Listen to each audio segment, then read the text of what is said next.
Сәлем достар, мен сіздермен қуырылған түшпаранның рецебімен бөлісемін. Видеоны көргілеріңіз келсе, соңына дейін қараңыздар. Түшпаранның салмасына 4 картоп, 1 пияз керек. Картопты кубиктап турап, кастрюльге салып, үстінен су құйып, тұз сеуіп, газге қойып қайнатамыз. Пиязды кубиктап турап, қызып тұрған табаға салып, үстінен қара бұрыш сеуіп, жақсылап қызартып қуырып аламыз. Дайын болған картоптың үстіне пиязды салып, картоп езгішпен жақсылап еземіз. Түйіршіктер қалып кетпеу керек. Ал енді салмамыз дайын. Қамырдың тестасына 400 грамм ұн, 1 шай қасық тұз, 1 шай қасық қант, 90 грамм сары май, 250 грамм қайнаған су керек.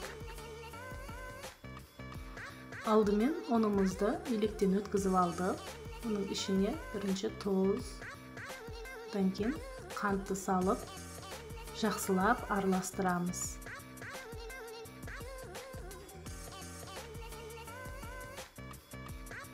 Сосын ұнымызға бөлме температурасындағы сары майымызды салып, жақсылап езіп араластырамыз.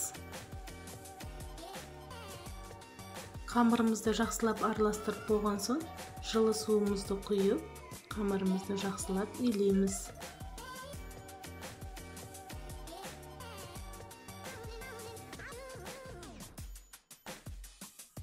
Жақсылап илеп болған соң, қамырымызды пакетке салып, жарты сағатқа қойып қоямыз. Сосын қамырымызды 2 бөлікке бөліп қойдым. Сосын қамырымызды жақсылап жаямыз. Сәл жұқалау болғаны дұрыс. Дайын болған қамырымызды кубиктап тураймыз. Ортасына салмасын салып, түшпарамызды жақсылап қаттырақ түйеміз. Қаттырақ басып түйсеңіздер, қуырған кезде арасы ашылып кетпейді. Бұл жарты зуаланың түшпарасын дайындадық.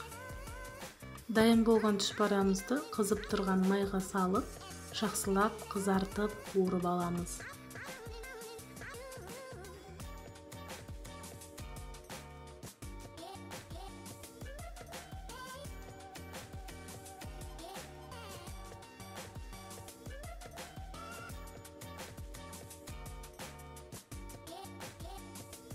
Міне түшпарамыз дайын болды. Жесеңіздер ауыздарыңызда ери түседі. Егер менің түшпарам ұнаған болса, подписка бөліміне тіркеліп, лайк басып, комментарий қалдырыңыздар. Астарыңыз дәмді болсын.